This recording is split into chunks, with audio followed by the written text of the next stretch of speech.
All right. Hello, everybody. Hope you all are doing well. This is DFS Army's pre-lock show. For the NBA, we have a ton of games on deck today, so we can't waste too much time with the silly talk and trying to catch up on what's happened. So we're going to jump right into the games. But first and foremost, want to say congrats to the guys in the chat. Appreciate y'all being here. Cujo, Steven, Julio, agreed. Let's get it. I'm switching. Let's fucking go. I'm ready for NBA and some wins. Yeah, switching from FanDuel to DK, Maria. All right, man, getting on board. I see you. I like it. I know, I do too. So we'll go ahead and get to this Bucks game. Bucks going up against the Hornets. Decent-ish total at 227.5. Close spread, which is probably the more important thing for the Bucks. Giannis is back, which is probably the biggest thing. He's not back to seeing his typical run of minutes yet. We have him projected for 28 minutes. The sad thing is it really just kind of impacts everyone else in a bit of a negative way in a really soft matchup. Brandon, did the Bucks stand out for you at all? And just so everyone knows, I'm sharing my screen, so that's what you're seeing. So we have to listen to Brandon today. No, when we have teams going against the Hornets, we typically like to target them. But kind of like you said, Giannis is back. So with that being the case, he muddies the water for a lot of these guys. A lot of them are still priced up as if he was out. So they're not really standing out too much for me. The only one I really considered but didn't end up pulling the trigger just because it's such a huge slate is Ryan Rollins, just due to his price and the current form he's in. Even last game with Giannis back, Giannis should still be limited, so that helps a little bit. But he still put up like 40-plus fantasy points. And before last game, too, he's been hovering around that 40-point range. So 6,600 with that upside in this matchup.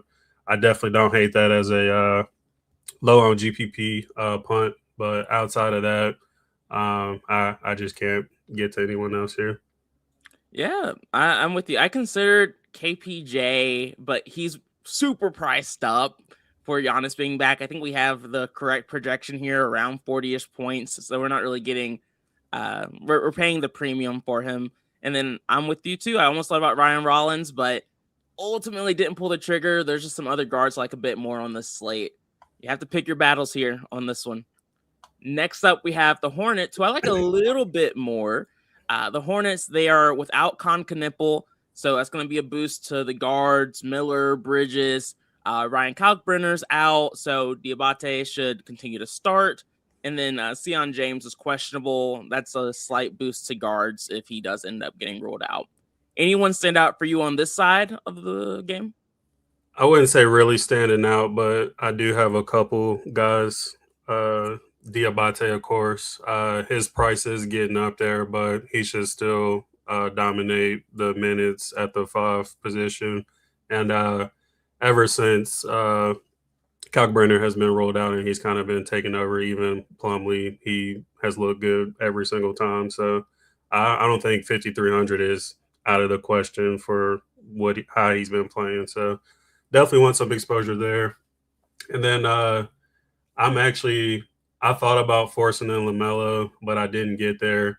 He really hasn't been playing bad at all for the minutes he's been seeing, still under 30 minutes. I'm curious how much longer they'll be doing that, but I'd just like to see a little more ceiling from him so far. But I'm actually getting 5% naturally, so I'm not going to X him out or anything. I just didn't put him in there, but definitely don't hate it. I just, with it being such a big slate, I want more of a ceiling from him, and we just haven't quite gotten it.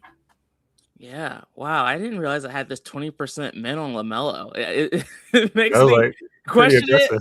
It's like, did I do that on purpose? Sometimes I'm just like in the zone, like playing with these numbers until I see what I like. Let's see. Let me look at the model. Look at 8K LaMelo Ball. Yeah, some decent amount. There's other guys that likes a bit more.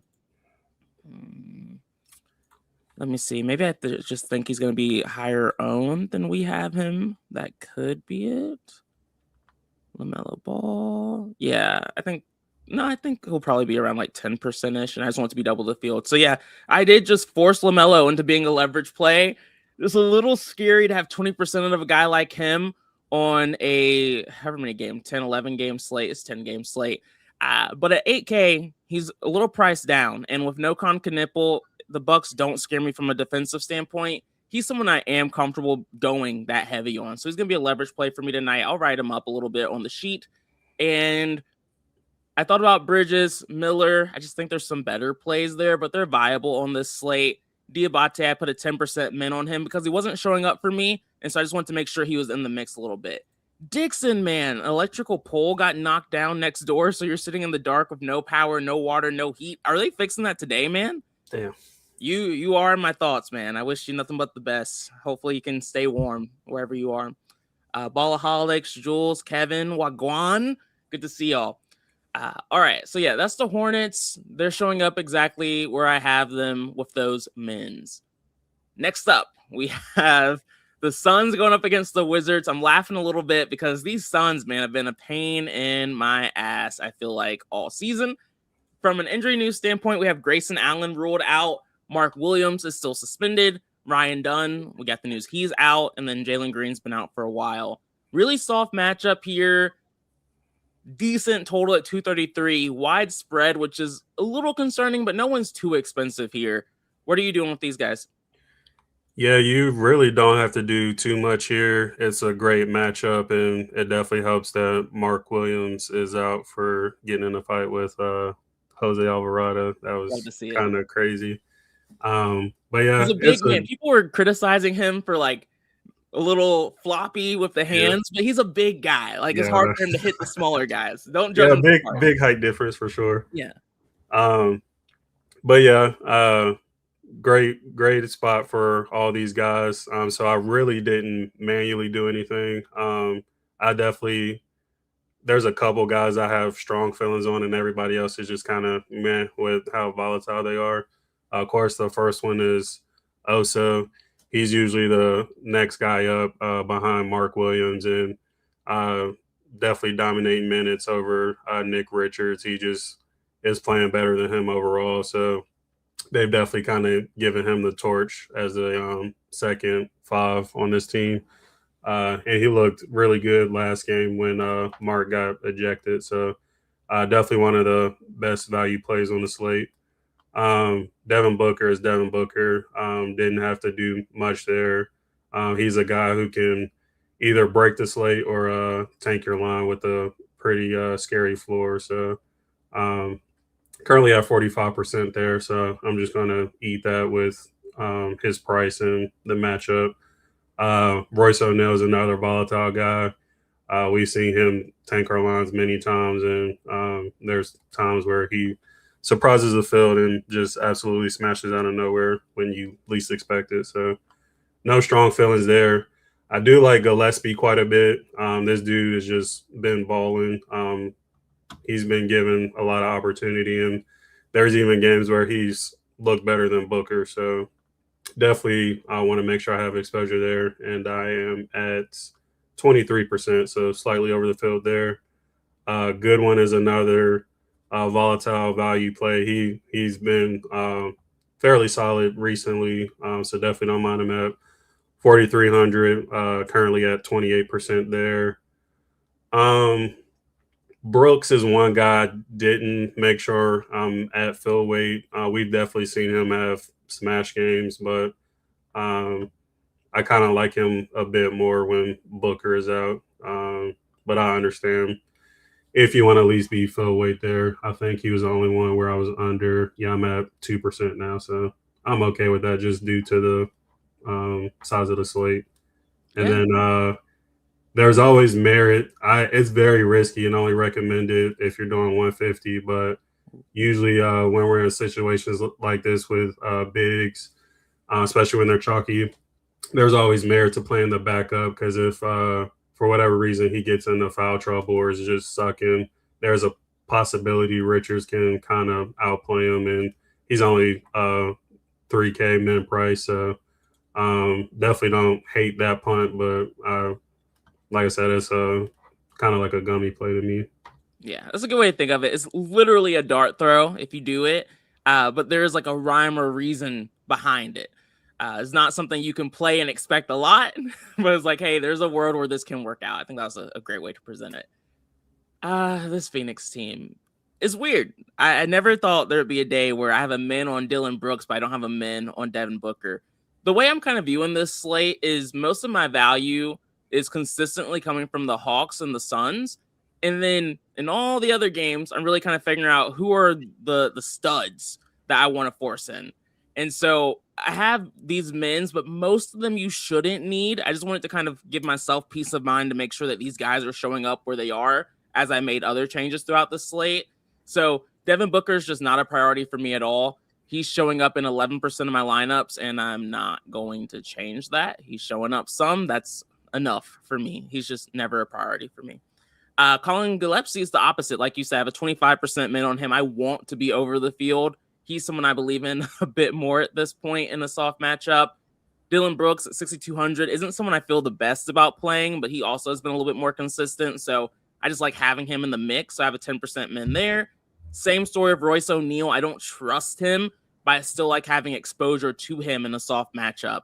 So 15% min there. I think he's showing up still. Yeah, he's showing up still in 34% of my lineups, just naturally because the DS likes him. So I am over the field there. And then Jordan Goodwin is someone who wasn't showing up for me a little. I think he was just like slightly under the field. So I put a 15% min there. So he's now showing up in 21% of my lineups. A team I have a ton of.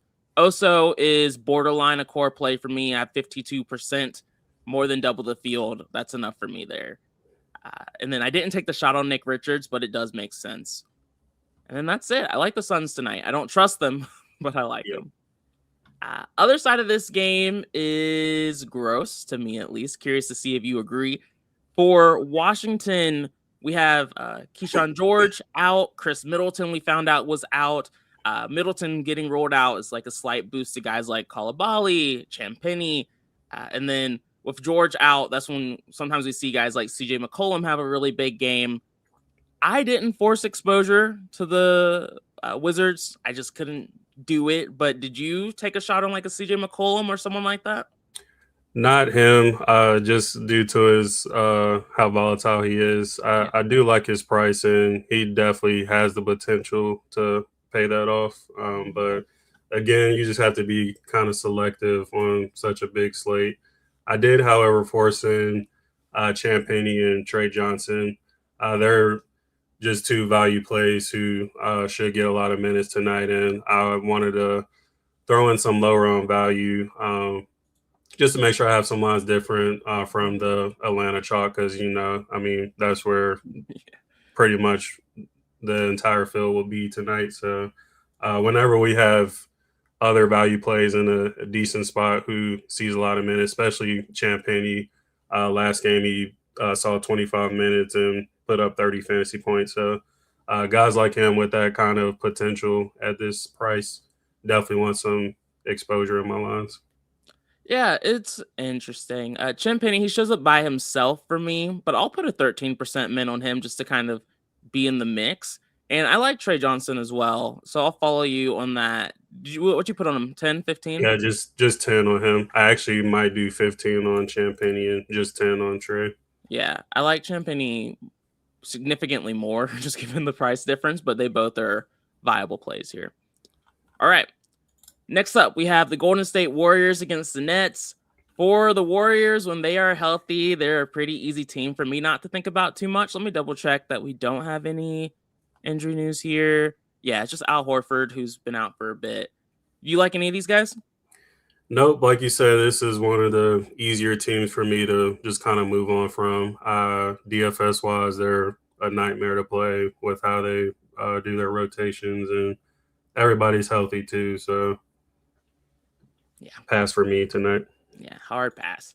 Similar story for me with Brooklyn when they are healthy. Like Cam Thomas is back. We saw him do crazy things this weekend in just 20 minutes, which was just a nice reminder of how great Cam Thomas can be. But that really does not matter tonight. I'm not touching these guys. Are you? Yeah, no. Yeah. Same story for me here. For the same reasons. deep rotations. Everybody's back, including Cam. He will take a lot of usage from a lot of guys too. I mean, he put up 15 shots in just 20 minutes, and he smashed for sure. But again, 10-game slate, Yeah, that's not doing it. not going to happen again. I promise. I have no concern saying that won't happen tonight. All right, next game we have the Magic going up against Toronto. Lowest total on the slate, but the closest spread, which always keeps things a little interesting for me. For the Magic tonight, we have Suggs listed as doubtful, which means Tyus Jones should start here. And then no new injury news really worth focusing on here. Do you like any of the Magic? It was hard for me to try and find one of these guys to like, but I wanted to. Yeah, unfortunately not. I will, however, give Anthony Black some flowers because I think he deserves it. Like, this dude is just absolutely balling this year, and I think he's surprising a lot of people, especially after last game where he put up a 60 burger out of nowhere. So I did want to at least mention that, but this is just another tough spot where everybody is kind of priced up, and I usually like taking shots on Paolo, but he's been trash like for the last few games. I don't really know what's going on with him, but if there was anybody I would take a shot on, it would be Anthony Black. And I also don't hate a shot on Wendell Carter either, just because Toronto is still missing Podol, so they're a little more vulnerable down low. So I wouldn't be surprised if Wendell put up like one of his 40-point games tonight. But I don't love him enough to force him in. Yeah, the only problem with Wendell is that there's so many other bigs. Yeah. We always say there's too many bigs on a slate that are in a good spot. Was even more true today with so many games. And we're Wendell, like I feel like we usually play Wendell more than most people. Yeah. I couldn't do it tonight though. Yep. And I'm thinking about taking this min off Anthony Black. That always hurts me when I do it. But I'm not a big believer in doing 2% mins in NBA anyway, so I might as well just take it off. I think I just wanted to do it because he's been hot. I didn't hate the matchup or spot for him, but it just doesn't feel necessary on this slate at 7,100. So I'm going to take that off, but I agree with pretty much everything you said there. Next up, we have the Raptors, and I did want to force some exposure to this team. We have Jakob Poeltl out. We have RJ Barrett out. These guys are seeing some ownership. Did you kind of follow that trend, or are you fading them? I thought about Barnes, but I'm not going to chase last game. He wasn't on the main slate, but he last game, but he put up a crazy stat line, and it just shows why I'm always frustrated with him is like that kind of potential. He put up a 23, 25, and 10 stat line, which is just insane. Insane. But the game before that, he only put up 28 fantasy points. So I don't like this spot enough to chase it. Maybe if it was a smaller slate, I would take a shot there. But, I mean, guys like him, Quickly, Ingram, even Mamu, who have shown upside, I wouldn't talk anybody out of playing them. I'm just going elsewhere tonight. Yeah, I get it. For me, I am going to chase Scotty Barnes. I don't know. I'm hoping this is just a trend of him getting on track, remembering he can rebound well, remembering he can get everyone else involved. And so 15% min on him. And I don't really worry about matchups with guys like Scotty Barnes. For him, it's really just kind of like a Giannis. Is he going to have the switch on, or is it going to be off tonight? So I'll take the shot 15% min. Like I said, it's just one way of getting different with some of these pay up options. And you'll kind of see that trend I have going. Showtime, what's up, Thomas? He said, did you guys cap Royce? I didn't need to cap Royce O'Neal because he's only showing up in 34% of my lineups. Did you, Brennan? Might think about it because he's in 52, and I don't know if I like him enough. So yeah, that's a little scary. Yeah, I'll be thinking about that one. Yeah, all right. Let's see. For the Nuggets going up against the Heat, highest total or second highest total on the slate. Two teams that we kind of like to pick on. Heat, Pelicans, both on this slate. Nuggets have been on fire, man. I hope y'all were heavy on Jokic Christmas Day. I had a 50% min on them, so it was a pretty good one. But, the Nuggets are in a good spot going up against Miami. For Denver tonight, we have Aaron Gordon out, but again, no new injury news here. It's really just a nice matchup, playing at a fast pace and a high total. I think everyone loves the Nuggets tonight. Do you? Yeah, more so just a few guys. Yeah. Of course, Jokic is the obvious. Like this dude is just we've seen him do it time after time, and it just amazes me every time I see it. So he's a no brainer for me tonight in this spot, and will be a core play. Jamal Murray as well. He's in great form and has slate breaking upside, and love the pace up spot for him as well tonight. Um, and the only other one I really like is Tim Hardaway Jr.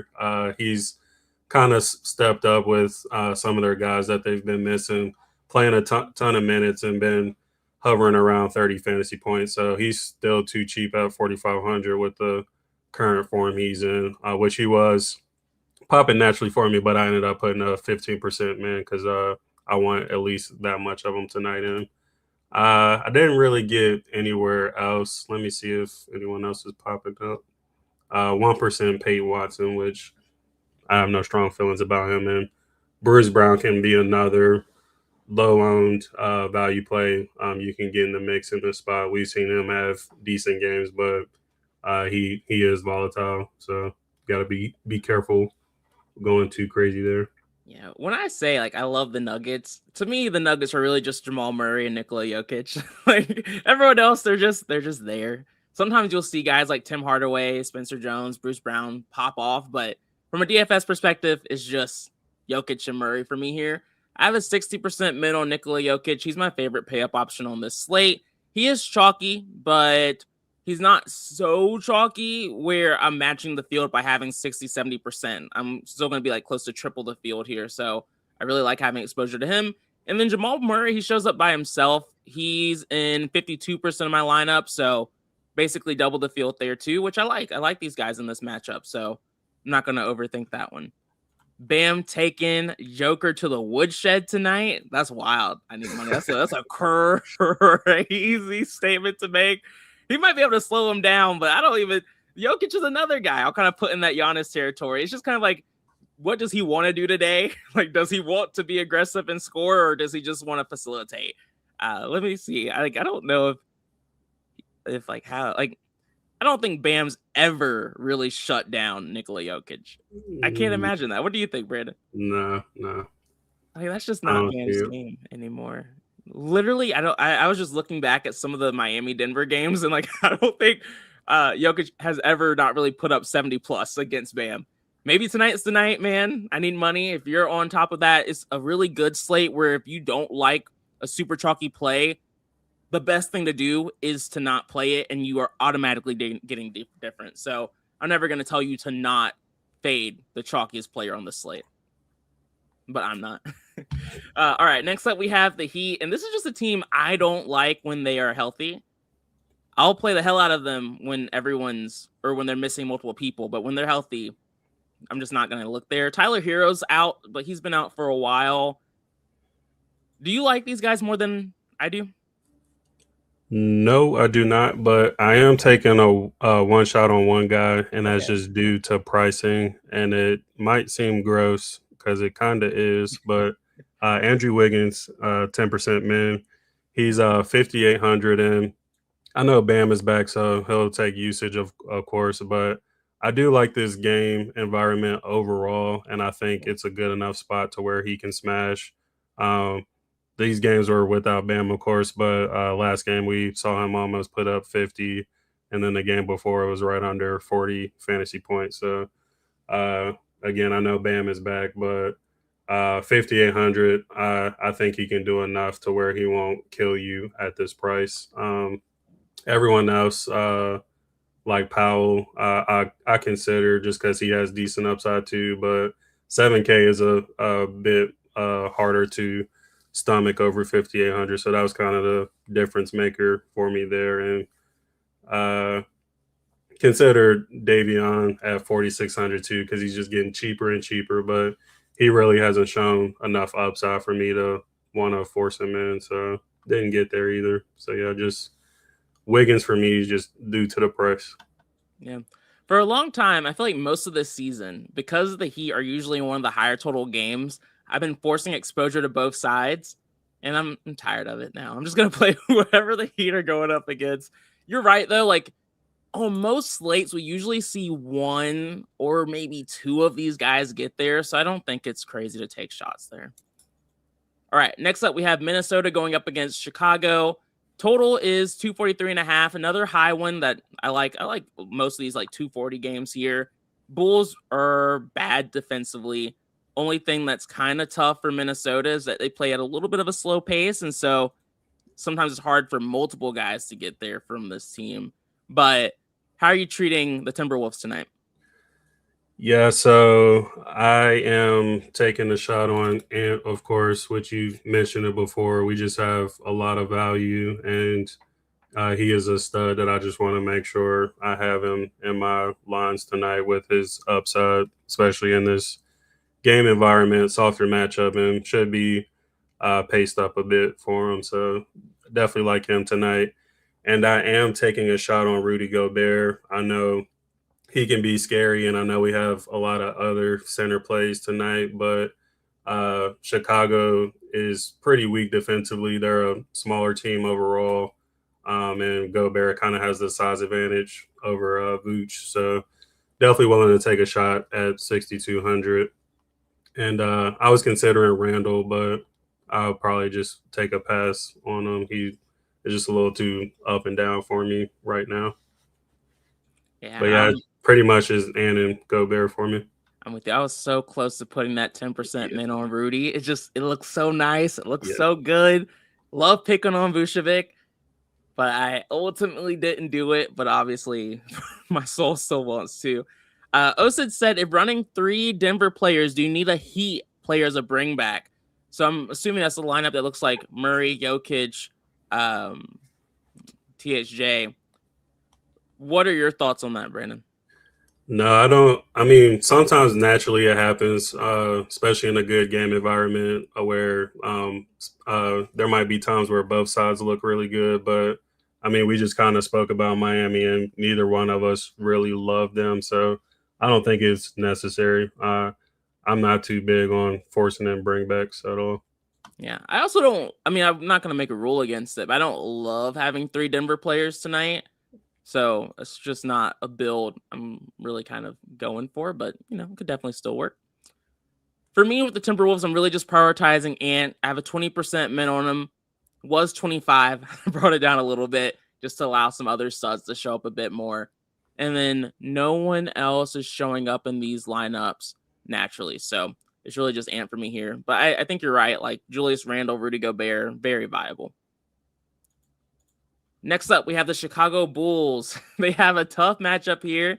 You don't typically like to pick on the Timberwolves too much, but Chicago, they have no real new injuries to talk about, but this is still a decent total game at 244, third highest total on the slate. So it was a spot I wanted to force some exposure to, but I get it if you don't like it as much. Yeah, I did take a few shots here too. Uh, I just love taking shots on Giddy. I know he's a volatile quote unquote stud, but uh, I mean he has triple double upside. I know there's games where he can only get you 40, but there are quite a few games we've seen where he can get you 60 plus as well. So um, he's another one of those guys where you said it a couple times where whether he's just gonna flip the switch on tonight or not. So I didn't go too crazy there, just 5%. I did take a shot on Vooch as well, 5% man. I just he's not been good overall this season at all, but certain spots for certain guys like him, they're going to need size tonight again going against Gobert and even throw Nas in the mix. So I feel like there's a chance they run him a bit more than they normally do. And 6,600 is really not too bad for what we know he can do, even though he hasn't shown it too much. So definitely a GPP 150 play for me tonight. But again, just 5%. So if he does suck, is not going to hurt me too much. And then Jalen Smith for that same reason. Collins is still out, and he's kind of the next big in line, and has been getting solid minutes and has been in really good form and still very cheap. So just another value play I want to get in the mix at a lower ownership compared to the Atlanta value. Yeah, So I like I like him quite a bit too. Yeah, Giddy's gonna be a leverage play for me tonight. Really like him, but like you said, it's really hard to make a case. It's just one of those things where it's like eventually this play's going to hit. He's a low owned play and a low owned stud, which isn't something that we can say a lot on this slate. So just a shot I want to take in a high total game. I'm right there with you on Vucevic, 5% min there, just matching the field. Just feels a little cheap for the upside he can bring to the table, but it's still scary just picking on this Minnesota team. And then Jalen Smith, I liked, but you kind of talked me into putting a min on him. So at least I'll have 15% and just go slightly over the field there. All right, next up we have another high total game, 243.5. Cavs going up against the Spurs. Cavs are pretty healthy, but let me confirm that. Cavs. Yep, Cleveland. Yeah, no new injury news to touch on here. Spurs are a better defensive team when Wemby's playing, but the total is high enough where I still want to take a shot. Are you shooting with your guy here, or are you not going there? Yeah, just Donovan Mitchell for me. Put a 10% man for, we said it multiple times already, a guy with slate breaking upside and a great game environment. I'm going to get exposure there. I didn't get anywhere else. I definitely understand the Garland play for sure, but again, just being very selective in certain spots. Well, I mean, I'm glad you understand it because I don't really. I have a 5% min on him because sometimes I'm just looking at the numbers, looking at the price tag, looking at the value, looking at the fantasy points per dollar. And he was just one of those guys that popped for me. But when I looked at like the matchup itself and how he's been playing, I was just like, this isn't making quite as much sense to me. But with this being another high total game, I'm just like, okay, I'll at least match field weight exposure here on Garland. 5%, where I actually like Donovan Mitchell at 10% with the upside he brings to the table. So I have exposure to both, but clearly feel better about one versus the other. And you can't pay me to play the bigs from this team right now. So that's going to be it from the Cavs. Hard pass. For the Spurs, this is a team I don't really think anyone's looking very closely at for maybe a good reason. There's just other spots that stand out a lot more. We do have De'Aaron Fox listed as questionable. Have we gotten that news yet? I don't think so. I have not seen it yet. Yeah, that could be a game time decision that just came out, but okay. Optimistic that he'll be available. Okay, good. So hopefully he plays, and then we don't have to worry about this at all. But we would assume Champagnie starts here again, and then that's also a nice boost for guys like Castle and Harper here as well. Are you playing any of these guys here? Surprisingly, yes. I've said it before in the past, but we have to. But Cleveland is not as great of a defensive team as they have been in the past, specifically against guards. They bleed a lot of points to guards. So now that we got that news, I feel a little bit better about this play. But I have a 5% min on Fox and a 5% min on Castle. I was going to play Harper, of course, if Fox got ruled out. He would have been in a much better spot, but definitely going to exclude him for sure now. But yeah, I want to focus on the guards for that reason. They both have nice upside, and 7,600 is up there for Castle, but we know he can pay it off. But 7,100 for the potential ceiling that Fox has, I think he's just too cheap. So I think he can be a sneaky GPP play tonight for sure. And that's it for me. Where I'm at, I'll be honest, Victor Wembanyama, he hasn't been playing enough minutes for it to make sense for me to have a min on him. But he did start last game, and the minutes are trending in the right direction. On a slate this large with a guy who's as talented as Victor, I'm willing to be early to a spot like this when no one else is going to play him, especially against, like you said, a defense that isn't as good as people think they are. So I have a 5% min on Victor Wembanyama. It's just a pure gummy play at low ownership. And then I still like Castle. Just the upside he brings to the table. The guard spot is pretty loaded on this slate, so he's not necessary, but this is still a potential smash spot for him against a bad defense at this point. And then it's even better if Fox gets ruled out, but it seems like that's not super likely here. Steve, what's up? He said Jameer Watkins is starting for Washington. Is he any good? Brandon, what are your thoughts on Jameer Watkins? It's hard to say for sure just because his minutes are so inconsistent. I know there was one game where he started a while ago and saw close to 30 minutes, and he actually did really well. So um, I'll be curious to see when we get it updated how much he'll be showing. Yeah, I would be more interested in him if a lot of these guys just weren't splitting their usual minutes. Like there's just a lot of deep rotation here. And Yeah. so it just makes me not super excited. If there was an injury that was causing Watkins to start, then I would like him a bit more. But who are we expecting to start if it wasn't Watkins? If you don't know, I'll look it up. I'm trying to remember what they started last game. I don't I remember. think were they expecting Jameer Watkins? I think Jameer Watkins was expected to start here, but I could be wrong. Yeah, because he didn't start last game, I don't think. Okay. I have to go back and look. Okay. Well, you find out. Let me know. But let's get back on track here. We have the Pacers going up against the Rockets. I'm not playing any of the Pacers. Are you? Nope. Yeah, could find zero reason to be here. Not a great spot for them whatsoever. So won't have any Pacers tonight. Yeah. Houston's a defense I don't like to pick on. And the main reason I was curious about the Wizard situation is because I was wondering if I want to take off the men for Champagny, because I think he's probably who we were expecting to start, but I just don't remember anymore. Yeah. So I'll have to go back and look at that situation. Okay, so we're not playing the Pacers. Rockets are a bit more interesting because the Pacers are a team we can pick on, and we got the news that Şengün is out. So that just makes this team more viable, but the total is still low in this game, and I think that's why we're not seeing a ton of ownership here. What are your thoughts? Yeah, I overall don't like this team too much, but I am grabbing a couple people. Tari Eason, I have a 15% min on.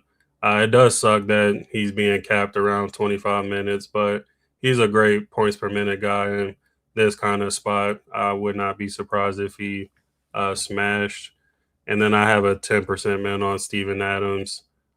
Just think his ownership is way too low. I know it's a bigger slate and center is loaded, but again, I want other value plays in the mix just to get a few lines different. And we know Adams is a great points per minute guy too, so he can definitely crush this 4,500 price tag. And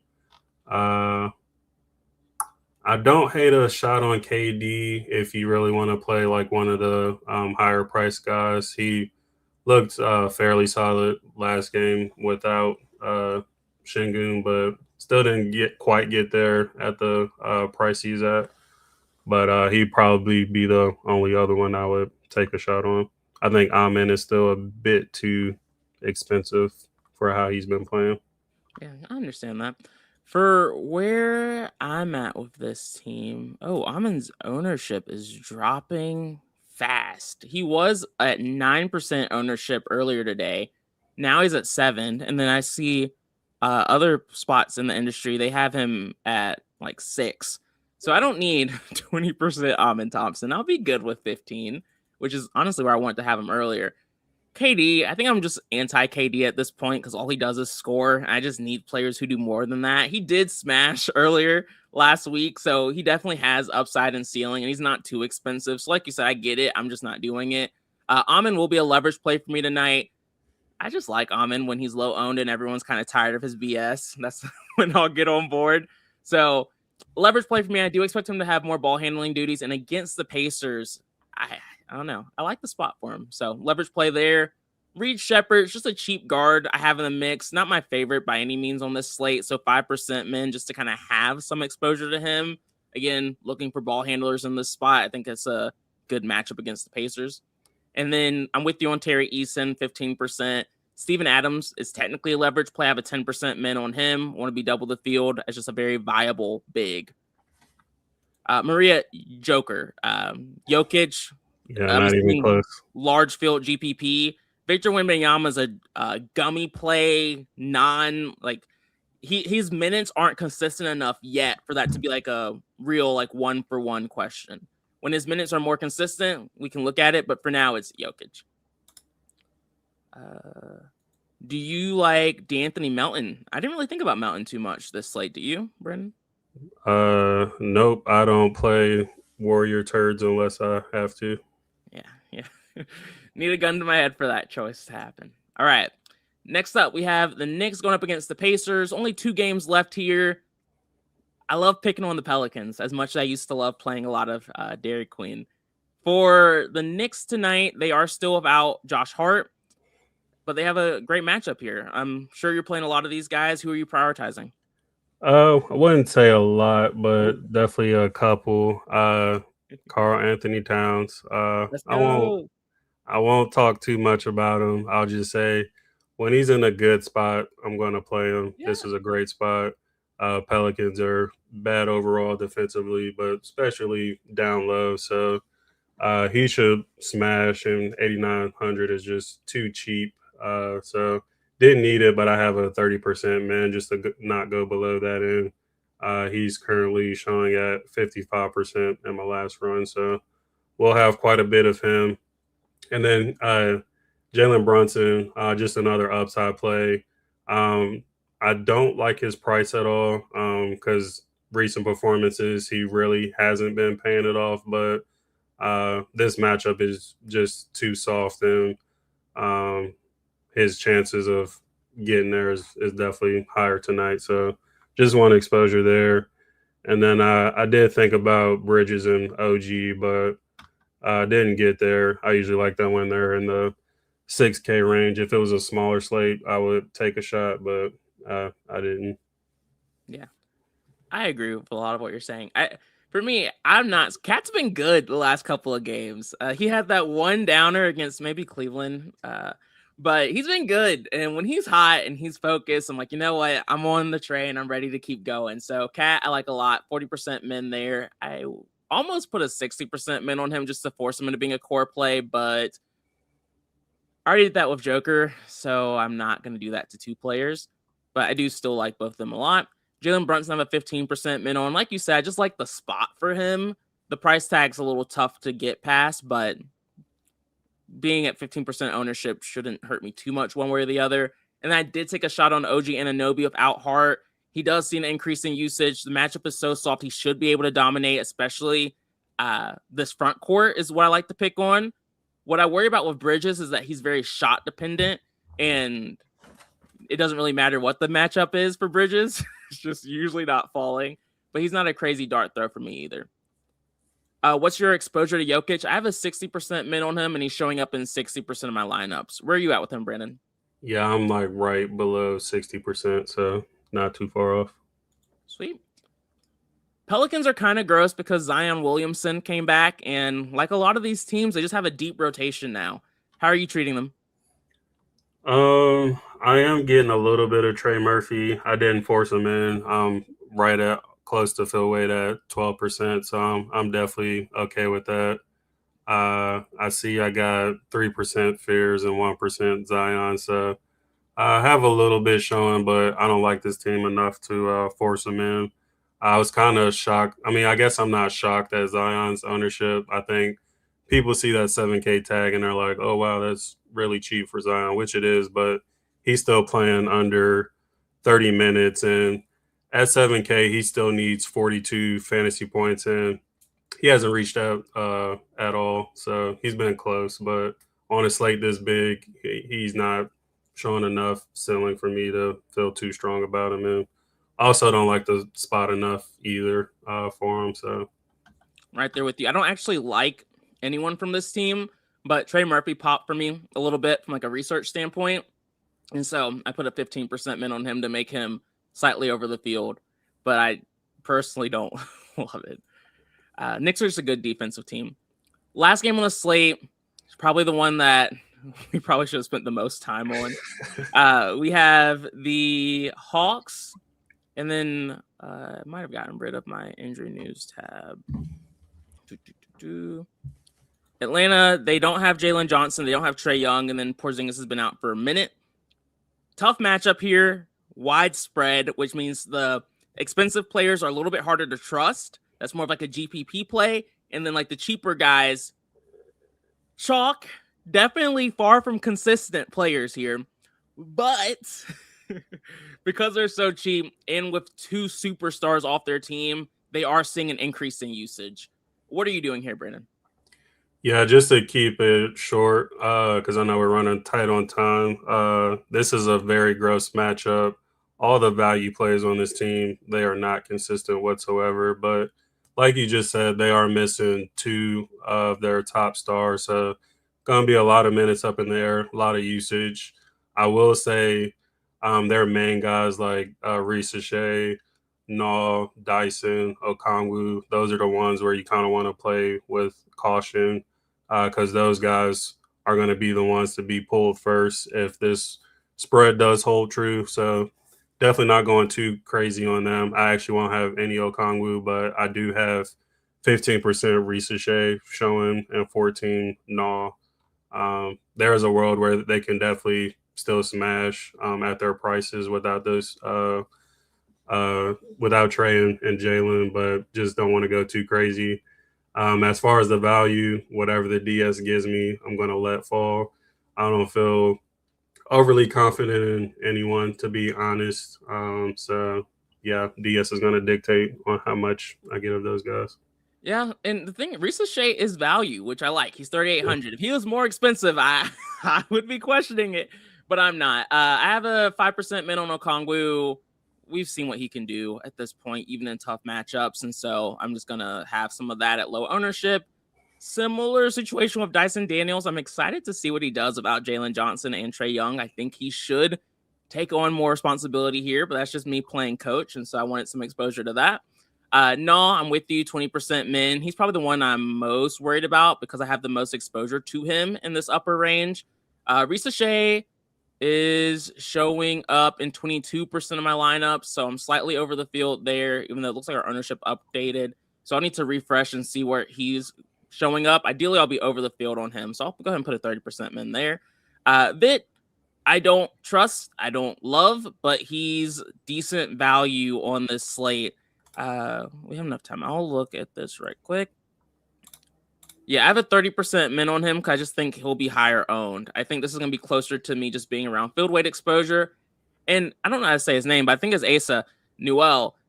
Yep. I like him more than I think most people do, just because whenever he's seen more than like 20 plus minutes, he usually exceeds this value. So he's someone I trust, even though I have significantly more Muhammad Gay. I feel a little bit better about him than Gay. With that being said, though, Gay is in 95% of my lineups. Looks like Vic Krejci is showing up in 63% of my lineups. I am going to cap that. I had that 30%. Man, I'm going to take it off. I'm going to put a 50% exposure max on Vit, and then I'll let everything else just ride. I haven't seen Keaton Wallace show up yet in lineups, but if the DS pops him in there, I'm not going to do anything to take him out. Anything else you want to add, Brandon? A lot of games we had to rush through there. Nope, I think you covered most of it. Sweet. All right, y'all. Interesting slate. If you have any more questions, feel free to reach out in the Discord. If you want access to Domination Station, feel free to click the link in the description. Use promo code BDUB for that. But we'll be back tomorrow as long as all the games are on the slate, which they should be. And then wish you all nothing but luck. We'll see y'all soon. Peace out.